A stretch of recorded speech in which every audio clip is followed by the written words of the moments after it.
એક બહુ ઇન્ટરેસ્ટિંગ કિસ્સો મેં નાટકમાં જોયો, United states of Kathiawad. I was so ફેસિનેટેડ. મેં જો આ થયું હોત તો કદાચ આપણે બધા અલગ દેશમાં રહેતા હોત.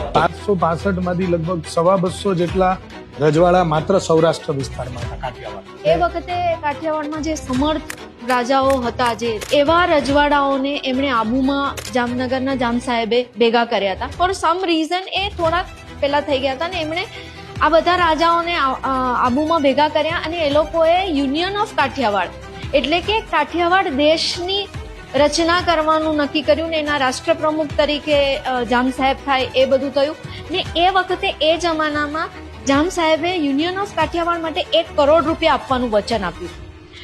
અને સાહેબ મજાની વાત તો એ છે કે માત્ર 1.5 કલાકની મીટિંગમાં સરદારે એમને કન્વિન્સ કર્યા, એમને જમવા બોલાવ્યા હતા ખૂબ માનપાન સાથે અને મણિબેને કાઠિયાવાડી જમવાનું બનાવ્યું ને 1.5 કલાકમાં એમને સમજાવ્યું કે એ કેવો ભૂલ ભરેલો નિર્ણય લઈ રહ્યા છે જે એમના માટે અને દેશ માટે કેટલો ખતરનાક છે.